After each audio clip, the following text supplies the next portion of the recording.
right, guys, before we get rolling today, I want to let you know that you can bolt up your experience just in time for the big game with $10 off your first 3 months of YouTube TV.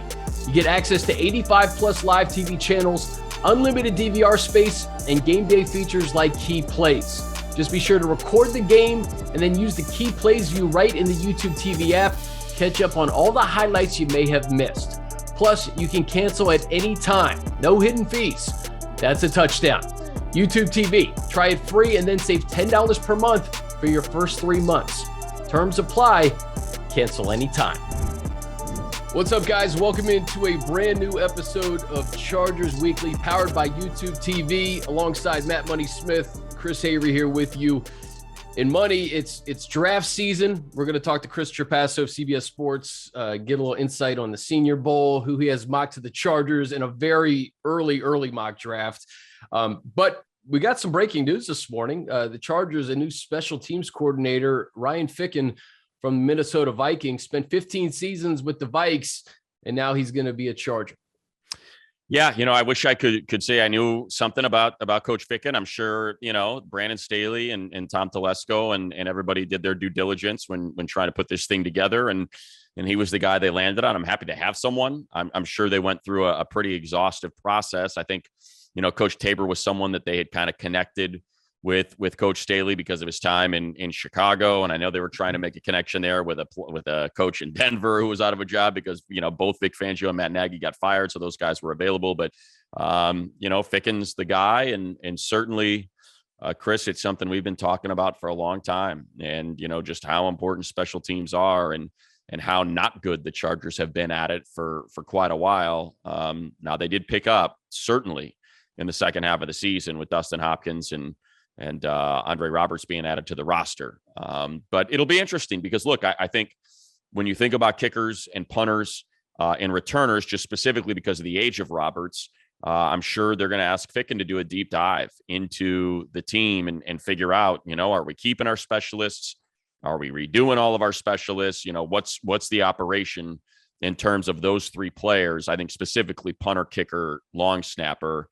And then on top of that, do we need to find a returner either on our roster or in the draft? The other stuff I think is more on Tom Telesco. Yeah. And he talked about that last year, that, when you let Nick DeZubner go and Derek Watt go and you have all these standout special teamers that are vets and they leave your team, you're probably going to put your coaching staff in a compromised position. And no doubt that happened with Coach Stewart. And then I think for the first half of this season, trying to get those young guys up to speed with Coach Swinton. Yeah, and you mentioned it, the fact that Andre Roberts and Dustin Hopkins really solidified those roles towards the back half of the year. It will certainly be interesting to see if those guys retain those positions. And, maybe there's some guys that Coach Staley and Coach Ficken have coached in the past that they think may make sense. And I'll tell you this, I think the rookies who were kind of thrust into action this year, you get a year under your belt. So, maybe we see some improvement just on the fact that we have some more seasoned guys that have done this job. I look at Nick Neiman, who made the all-rookie team as a special teamer, is just one example of that. 100%. Yeah, I mean, look, and that's, we're going to talk about the draft, right? And that's one of the most important things that those later round and undrafted free agent players are going to have to be able to do, because it's just the way you have to round out your roster. You don't want to put your best players in compromising positions on special teams, considering what the collisions look like and kind of what some of those plays are. So it's really up to the back end of your roster to give you either an exceptional, now that is coaching, a lot of it's coaching, either an exceptional special teams unit, a league average special teams unit, or a unit that just drastically needs to figure it out and find some improvement. Coaching news. We talked about Nathaniel Hackett last week. How about Josh McDaniels joining the AFC West? Your initial reaction to that? It's one of those things where we see McDaniels, his name always pops up. And, he had the Colts job for a second before he didn't. And he's making the splash in Vegas. Nothing against Rich Bisaccia. I mean, you cannot give him enough credit for piloting that team after what they went through with Henry Ruggs, with John Gruden, with what I thought was the maybe, if you go top to bottom, the fourth best roster in the AFC West. So to be able to get them into the playoffs and, have a shot to knock off the team that's representing the AFC in the Super Bowl, or at least tie it up and maybe go for 2 and get the win, on the very final play of the game.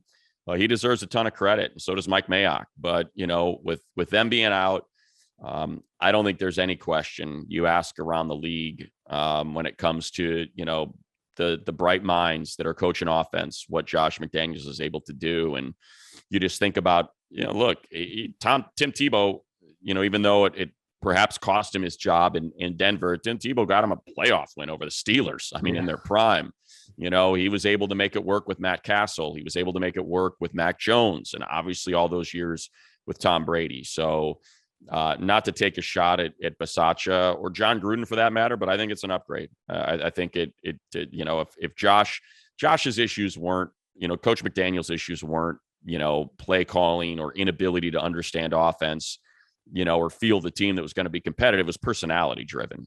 And, he talked about that and how much he learned from his failures in Denver. And I would assume also just kind of the way he handled that Indianapolis situation and what a mess that was, that he learned from that. And look, I think the other thing to remember, Chris, is that he had his pick. There were a lot of teams that have been interested in Josh McDaniels these last 5, probably 3 to 5 years. They're very selective. So, yeah. So for him to pick this one, I do think, maybe makes you feel like, okay, Raiders are probably going to be a little bit more of a handful than they were the last couple of years.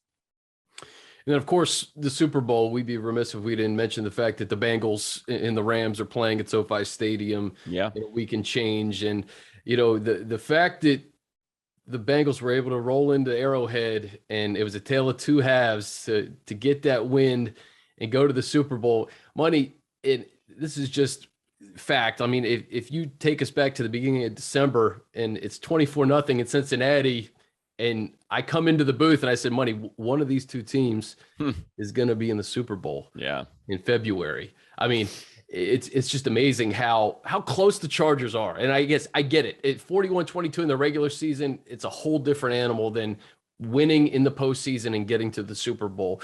But it does show you, I think, how close the Chargers are to hopefully getting into the tournament and contending. Well, I think it kind of goes back to the conversations we were having toward the end of the year, or, after the loss to the Raiders, that they weren't in the tournament, is that this year, more than any other that I can remember since I've been doing this, was wide open. It just felt wide open. It did not feel like the Chiefs, even though they had come on as of late, it did not feel like they were the juggernaut that they had been the previous couple years. The Patriots were no longer the Tom Brady, Bill Belichick Patriots, that the Baltimore Ravens, for all of their regular season success, we've just seen too much failure from them in the postseason with Lamar Jackson. It felt like, of all these teams that were going to make it into the postseason, you can make a case for any one of them. And I think that's why it hurt when they didn't get in. And it still stings a little bit when you think about the way the end of the season, when you've got Houston, Denver at home, and at Las Vegas on your schedule, and you can't win 2 of those 3 to punch your ticket and maybe be the Cincinnati Bengals instead of, going home. But, just imagine being the Buffalo Bills, and kind of how you feel if you're the Bills after thrashing the Patriots, after going up with 13 seconds left to the Chiefs and losing that. I think there's so many teams that are kicking themselves because of how it played out this year. I mean, think about the Packers. You don't even win a playoff game, and you've got the road to the Super Bowl, coming through your house at Lambeau Field in January. So there's only one team that's happy at the end of it all. And I don't think there's any question if the Bengals lose, they're going to feel like, man, what an opportunity we missed. Who knows if we're ever going to have a path like that again. And if the Rams lose at home, an opportunity to really try to make some inroads in this market, they're going to feel like, it wasn't just good enough to get there. There's far too much at stake, with this one Lombardi because of how this season played out. Josh Allen tweeted pain during the overtime of Bengals Chiefs. And you're right. Every team is going to have some degree of pain. The Chargers came in week 18. The Bills came a couple weeks later. Only one team's happy, and we'll see if it's going to be the Rams or the Bengals. And then you start all over, and we're going to talk to Chris Trapasso about the draft evaluation process, some of the rookies the Chargers had last year, making that next step here on Chargers Weekly. All right, Money, let's bring in Chris Trapasso. CBS Sports does a great job covering the draft. And Chris, obviously it's Senior Bowl week. It's one of the major weeks on the calendar as it comes to the draft evaluation process. So what are you hearing out of Mobile this week? Well, it's a really deep defensive line class, especially on the edge. That could potentially be a position that the Chargers would look for to pair with Joey Bosa. Even in the second or third rounds, guys like Jermaine Johnson from Florida State, Sam Williams from Ole Miss. On the interior, not as deep. Both of the interior linemen from Georgia, Jordan Davis and Devontae Wyatt, who's down there in Mobile, are kind of the cream of the crop. But by day 2 or even early day 3, you can still get an impact defensive end. They're making the most waves in those one-on-one drills in Mobile. Chris, I think you look at, just needs, and we know Tom Telesco has said, and he's actually got a track record for it. They are a best player available team when it comes to drafting. But when you think about their needs, right tackle, interior lineman, corner seem to be the top 3 to me. You already talked about the interior tackle. What about corners and O linemen in terms of depth there when it comes to that number 17 overall pick, and maybe how that shakes out of where the value might be?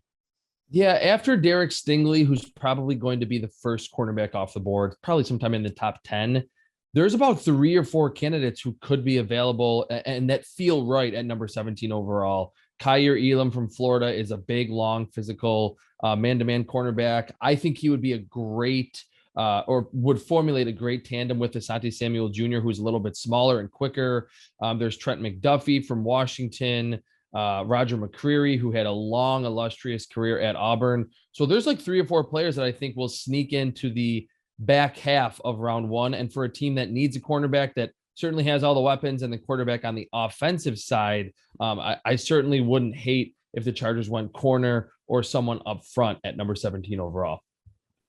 Chris, the Chargers right now have 11 picks. And when you look at the Senior Bowl, some guys emerge and maybe they were 3rd, 4th round picks. They become early 2nd round picks. Are there a few guys that you're hearing down there that have really helped themselves over these first couple of days of practice? Yeah, one name that could be of interest to the Chargers with Justin Jones hitting free agency is Tyler Davis, a really big, Tyler Jones, from UConn. He's this big 335-pound nose tackle, but he can actually push the pocket. He's super strong.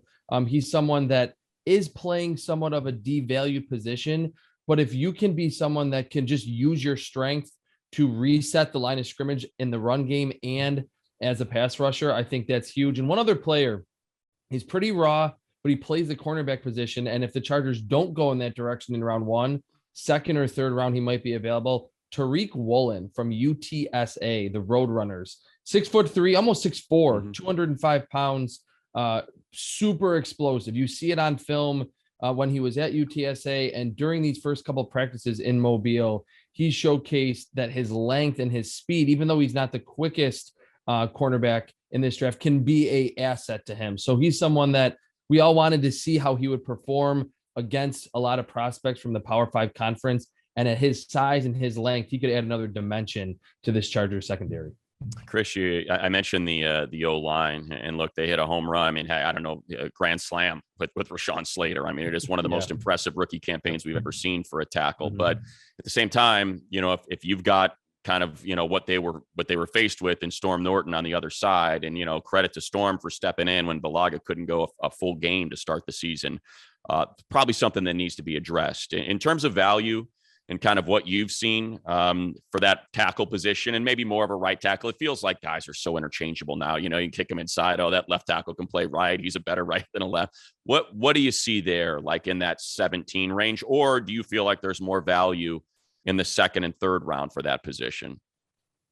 I think because it's such a valuable spot, especially when you have Justin Herbert in place, and that was such a weakness, you have to think about it at number 17 overall. And there are a few candidates. I think obviously some of the bigger names will already be gone by then, but someone at the Senior Bowl that Chargers fans can watch on Saturday, Bernard Raymond from Central Michigan. This is a former tackle who kicked out to the offensive line position and has grown and just as a player, and he just added a lot of weight to his frame. The athleticism, the balance is there, kind of following a similar track to former first overall pick Eric Fisher, who was a tackle at Central Michigan, then kicked down to the right tackle position and has had a very good career in the NFL. Bernard Raymond and another small school player, Trevor Penning from Northern Iowa. He measured in at 6'6" and 330 pounds. So he's ready to go. He's ready to play right tackle today in terms of his size. He does not have a problem dealing with power, and he's been good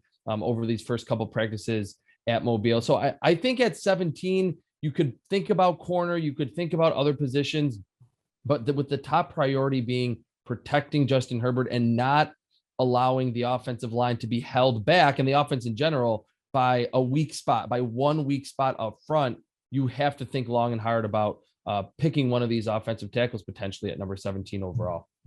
Chris, I always love to kind of rewind to a year ago, and we're talking about all these prospects.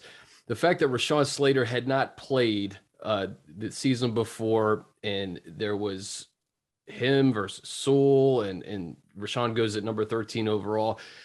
At this point last year, what were your thoughts on Rashawn? And obviously, I think he exceeded everybody's expectations, but how surprised were you that he came in, plug and play immediately against Chase Young in week 1 and never looked back?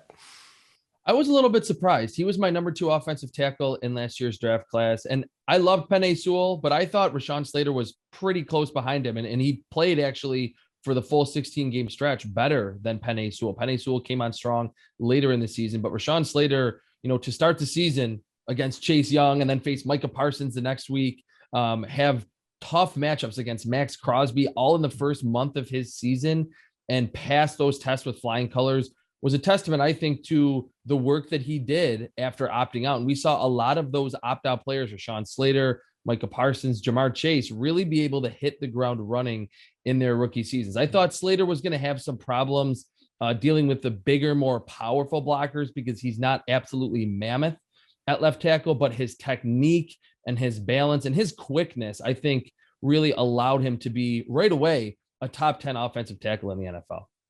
Chris, they kind of patched it together after letting Hunter Henry go at tight end. They bring in Jared Cook on a 1-year deal. Steven Anderson has been fantastic with everything they've asked him to do as kind of that hybrid player. And obviously with the injury to Donald Parham later in the season, you kind of wonder how that's going to work moving forward. What about the tight end group? It feels like, look at the Super Bowl, right? Uzama and Higbee, and you look at the Final Four and Kelsey's out there. It just seems like such an important position. What about the draft and this year and whether you might be able to find someone at that position, in that 2nd, 3rd, 4th round range? Yeah, this is the deepest tight end class that we've had in probably 5 years. There's no Kyle Pitts. There's no TJ Hawkinson that are going to go inside the top 10. But in terms of, like you mentioned, money, like 2nd, 3rd, 4th round, that's where we're going to see probably 7 or 8 tight ends go off the board who can stand in and be contributors as rookies. Trey McBride from Colorado State, who's down in Mobile, had over 1,000 yards receiving for the Rams this past season. Great after the catch. Not an insane athlete or elite separator, but after the catch, he really makes a lot of defenses pay. There's Jeremy Ruckert from Ohio State, who was kind of a low volume receiver because of all the talent that the Buckeyes had, but he's a 3-down player. Isaiah Likely is a name that I think the Chargers and their fans should really be zeroing in on, in that from Coastal Carolina, smaller school player. He's more of that H-back movable type. And in terms of smooth athleticism, he can separate underneath. You can throw him a swing pass into the flat, and he can make a cornerback miss and then run through another tackle and turn that into an 8 or a 9-yard gain. He kind of reminds me of Steven Anderson. So if the Chargers do want to address that position, there's other names, Jalen Weidermeyer, Charlie Kolar from Iowa State, who's a bigger, like, red zone threat. I think they will target that position probably day 2 or early day 3, and this is the class to do it. What about linebacker? And, we talk about Kaiser White, who, had 147 tackles this year. He's an unrestricted free agent. Kenneth Murray had an up and down year. He was injured for some of it. And, Drew Tranquil obviously has made his mark on this team. But not knowing how free agency is going to shake out here in LA, Chris, what about the linebacker position, whether it's Senior Bowl or guys that you see as first round talent? Well, what I would say first is that I think Tom Telesco, who has done a great job addressing the style of the linebacker position, that he's looked for supreme athletes. He hasn't really cared the size of the players. Kaiser White was a safety. Drew Tranquil played safety in college. That's what you need to have in your linebacker room today. So I think this class, after Nakobe Dean and Devin Lloyd, who will probably be the first two linebackers off the board, almost assuredly in round one, there's two names that really stand out to me that kind of fit the profile of what the Chargers like: coverage ability, range from sideline to sideline. Brian Asamoah from Oklahoma, who's down here in Mobile. He's very, very athletic. I think to be able to pair him with a former teammate in Kenneth Murray would be an added bonus. And Chad Muma from Wyoming. He was all over the field for the Cowboys. May not be a freaky athlete, but kind of reminds me of Drew Tranquil in that he makes the most of his athleticism because he's so good in coverage, very productive, not only as a tackler, but getting his hands on the football, reeling in interceptions. And they're all going to probably be available day 2 or day 3 of the draft. Now, you got a lot to work on, Chris, when it comes to prepping for the draft. A million names, positions, pairing these guys up with teams. So pronunciations. Yes, that's so hard. I don't know how hard it is for you to pay attention to specialists. But because we're seeing Money Mac doing what he's doing for Cincinnati as a rookie, and I just think about Michael Dixon up in Seattle and just how important, and I mean how much games have shifted on special teams in the playoffs. Is there a legit, this kicker's going to get drafted or this punter is going to get drafted? Because it feels like every year we do get one or two of them. Yeah, there is going to be a punter drafted, and he could go as high as the 3rd round. Matt Ariza from San Diego State, kind of in your backyard. Watching the film of him, and I'll admit, I'm not someone that spends hours upon hours watching punting film during the pre-draft process, but I had a scout text me early in the season and said, you have to watch San Diego State, not because of Cameron Thomas. You can watch him on defense, but watch the punter. And to be able to routinely have 70, 80-yard punts, I think he could even kick the ball too with that strong of a leg. He really is a weapon that if we're all about field position and you try to pin a team back and decrease an offense's chances to score a touchdown if they're starting, at the 15 or the 10-yard line as opposed to the 30 or the 40, Matt Ariza is that guy that we'll be seeing a lot of those features during the draft process about this being the highest drafted punter in a long time. Interesting. Hey, I want to go back to a couple of guys from the draft last year that the Chargers picked up: Joshua Palmer and Asante Samuel Jr. And obviously the Chargers have a big decision to make with Mike Williams. Palmer came on, and we've been impressed with him since I think he came into the building. Asante had a couple of concussions this year, so he was out for a good portion of the year, but showed flashes. What did you see from those guys, and did they kind of live up to your comps? Yeah, first off, I mean, I'm the perfect guy to have on because I had Asante Samuel with a 1st-round grade last year. And when he was available in round 2 and the Chargers picked him, I thought that was a tremendous selection. For him to play under 400 snaps and have 11 pass breakups and 2 interceptions, that just speaks to the type of playmaker that he can be in the NFL and truly the type of player he was at Florida State. If Asante Samuel was probably an inch and a half taller, he would have been locked inside the top 20. But his film, how twitchy he is, his ball skills, his deceptive speed, I think projects him to be a true number 1 corner. And I think people get a little concerned about his size, but in today's NFL, a lot of the really good wide receivers are not 6'4", 6'5". They're smaller. They can get open. And to be able to have a corner that can match their quickness and their suddenness off the line is vital. And I think for someone that didn't get a full season, the little that we did see of Asante Samuel Jr. was fantastic and really what I expected. And to reel it back to the Senior Bowl, Josh Palmer stood out last year in Mobile. And at Tennessee, he was that underneath, intermediate, and down the field target for the Volunteers. The quarterback play wasn't very good. I think that's what kind of led to him sinking to the 3rd round. But to only have 1 drop as a rookie on 49 targets speaks volumes to the concentration that he has. I thought he separated, occasionally hit the big play very well. And certainly you would like to retain Mike Williams because when healthy, he's been a great number 2 to Keenan Allen. But I think the Chargers knew, entering the 2021 draft, hey, we have Mike Williams coming up after the season. Let's get Josh Palmer in the building, have him in a number 3 role, and see if he'll be ready to overtake Mike Williams if necessary for that number 2 spot. And because Josh Palmer has such a complete game, there's not a clear-cut flaw to what he can do on the field. I think he can be a number 2 in this offense. The one other thing, Chris, obviously, is they've been searching for a number 2 back, and it's been years, really. And they drafted Larry Roundtree late. Didn't seem like, he was up for it last year. 2 years ago was Josh Kelly. Looked great at times, and then just some fumble issues crept in. And if Justin Jackson was healthy, he was fantastic. He just could not stay on the football field. So, what do you see in this group? I got a chance to see a couple calling the NFLPA Bowl. I thought Greg Bell looked good. BJ Baylor had nice soft hands and also had some thump between the tackles. And Malapaya even looked good. Like, that's the thing about backs, is when you watch them, they all look pretty good. It's kind of hard to decipher, okay, which guy am I going to get in this 5th, 6th, or 7th round that I feel like can be, that secondary back to Austin Eckler. What are you seeing out there? It's a pretty good running back class again. I mean, there's the marquee names: Breece Hall, Isaiah Spiller, and Kenneth Walker. They'll probably be the first 3 backs off the board. But with Austin Eckler entrenched in that number 1 role, I don't think the Chargers would obviously address running back that early. What it seems as though, to have Justin Herbert and the specialist receiving the football that Austin Eckler is, I think the Chargers value, like you mentioned, having soft hands and being a weapon in the screen game, maybe even being able to split out wide and run some routes from the slot like Austin Eckler does. To have that, to have Austin Eckler come off the field and you can still insert someone in the same role would be huge for this offense.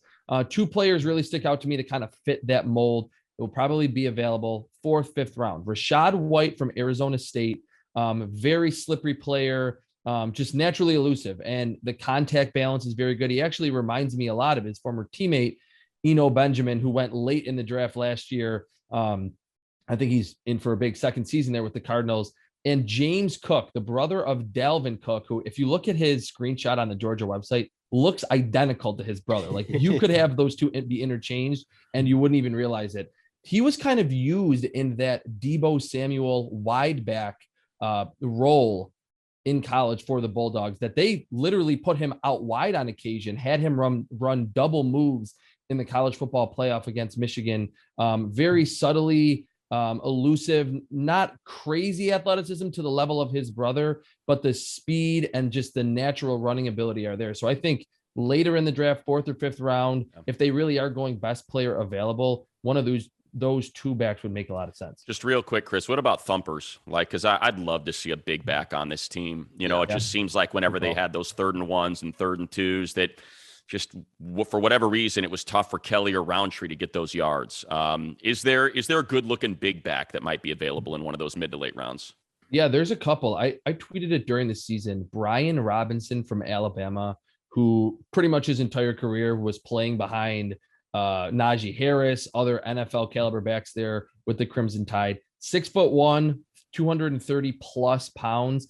And you watch him on film, he looks big, but he doesn't run like he's a plotter. Like, he's stiff, but constantly linebackers, safeties are just glancing off of him. He's very powerful. Staying in the SEC, Damian Pierce from Florida, great in pass protection. There was a viral video going around from Senior Bowl practice where he stood up a linebacker in a one-on-one pass blocking drill. Very, very stout through contact. And if that's what they want, they can certainly get that. The last name that I'll mention, Jerome Ford from Cincinnati. He actually started his career at Alabama, transferred to the Bearcats, and is big. He's a boulder of a back. He's under 6 foot, right around 230 pounds, but has speed. He was a big recruit because of how fast he is. So if the Chargers drafted him, get a few well-blocked plays in the run game, he can turn, what should be a 5 or a 10-yard gain into a 40 or 50-yard gain down the field.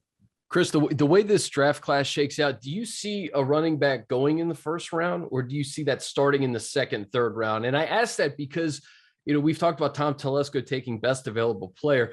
I would not be opposed to them getting a stud running back, because I don't consider Austin Eckler a running back. I mean, I consider him just this offensive weapon that you can keep on the field with a premier back. And I feel like that could really work wonders for this offense. Probably we won't see one until the 2nd round, but to your point, and with Tom Telesco's philosophy, if it is a back in the 1st round, it will be one of the first 3 names that I mentioned. Breece Hall from Iowa State, 3 years of elite production. He looks like an NFL feature back, does everything you want from the position. Kenneth Walker, who broke out from Michigan State this past season, was kind of in the Heisman race there for a while. And then Isaiah Spiller from Texas A&M. He's a little younger, but he truly, in terms of contact balance, it's almost impossible to bring him down on first contact. And I think you're right. To your point, if Austin Eckler was more of a slot receiver, I think fantasy owners would be a lot happier. Austin Eckler likes to point to that a lot. And to use his quickness and explosion in the slot would maybe allow him, as he gets up there in age, deeper into his career, that he's not taking as much of a beating. You could let someone like a Breece Hall or an Isaiah Spiller ultimately be that feature back that's handling, 10 to 15 to maybe 20 carries. Money, what do you think about that? I feel like if there was, I'm not with you, brother. You're not with me right. there? I'm not with you. I feel like, where I've been preaching about it for 4 weeks now. I want a big corner.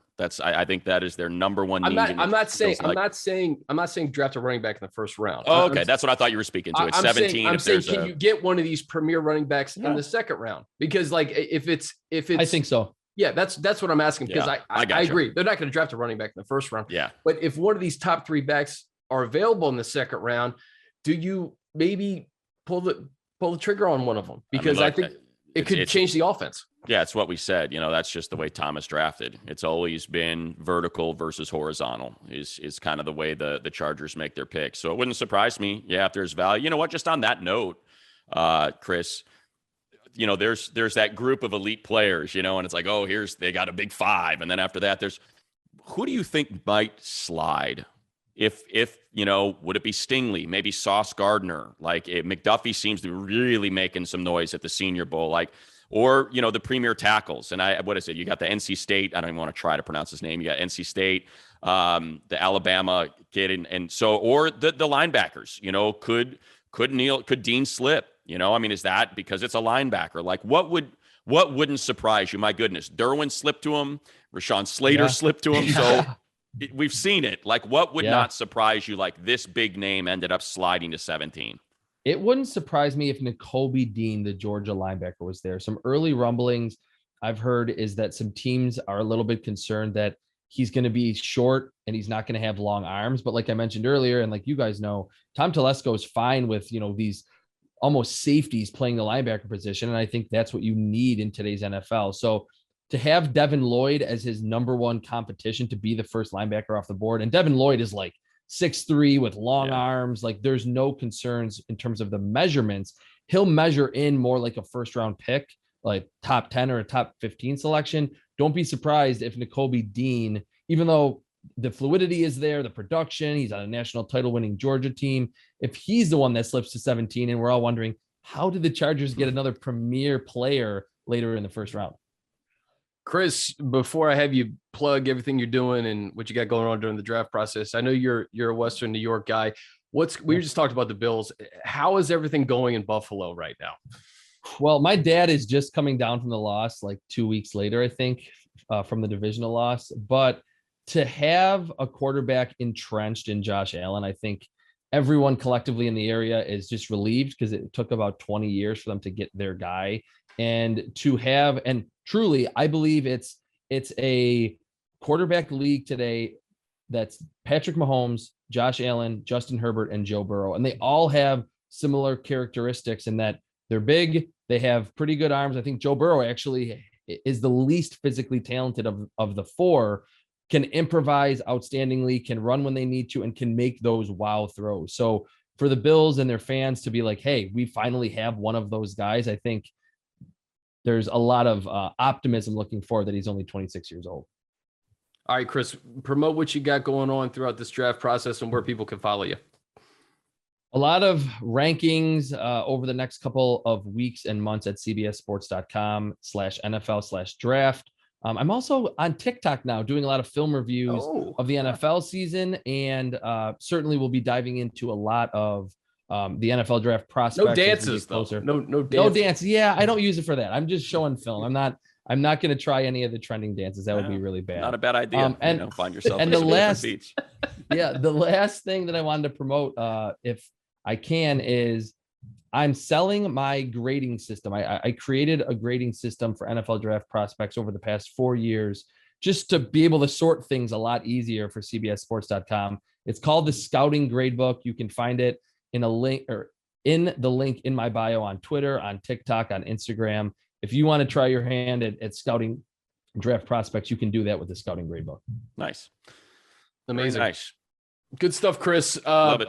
We got to have you back before the draft. And you know what? Hold on, Chris. I just thought of it because I got my board from the NFLPA game because you said his name, and I swear everybody that was out there said the same thing. And it's nothing against the NFLPA game. There were a lot of great players there, but there was one guy that just looked out of place. There were actually two guys that looked out of place there. They just looked like they stood out so much. You kind of wondered, oh, we'll probably see them in the Senior Bowl or they'll flash at the Combine. You mentioned one's name, Sam Williams. I can't figure out why he was at the NFLPA Bowl and not the Senior Bowl or the East-West game. And the other was Quantrez Knight, who unfortunately ended up getting hurt. But like those two guys, just through practice, they really looked like they were a notch above the rest of the guys that were out there. Is that accurate? And like, what's the story on those two? Yeah, the story on Sam Williams, I think there's some off-field concerns with him. I mean, but he is in Mobile now. I think he was a late addition. There you go. And he's looked even good at the Senior Bowl. So he's someone super productive in the SEC, powerful player, great with his hands. And Quantrez Knight is, if I'm not mistaken, he's a cornerback from UCLA, correct? Safety from UCLA. Yeah, he was a surprise. I thought he would maybe be one of the players or better players at the Shrine Bowl. I don't really have anything on why he was at the NFLPA Bowl. That's usually, 6th and 7th round picks. If he's healthy, he's probably a 4th or a 5th round selection. Awesome. Chris, you're the man, brother. We'll hopefully talk to you soon. Absolutely, guys. Thanks for having me. Thanks, Chris. All right, guys, another reminder to bolt up your experience just in time for the big game with $10 off your first 3 months of YouTube TV. You get access to 85 plus live TV channels, unlimited DVR space, and game day features like Key Plays. Just be sure to record the game and then use the Key Plays view right in the YouTube TV app. Catch up on all the highlights you may have missed. Plus, you can cancel at any time with no hidden fees. That's a touchdown. YouTube TV. Try it free and then save $10 per month for your first 3 months. Terms apply. Cancel anytime. All right, Money, we're shifting our focus from week 1, week 2, week 3 to Senior Bowl and Combine and a nice little starter here with Chris. No doubt. And I think, you hit on a lot of, and look, unfortunately, that's what you get excited about, right? When you don't have a chance to win the Lombardi, you think about players that will help you win the Lombardi the next year. And every team has needs. Every team is going to find players in the draft that help them out. Teams approach it differently. The way they use the draft, you can look at the one team that's in the Super Bowl. Nobody approaches roster building like the Rams.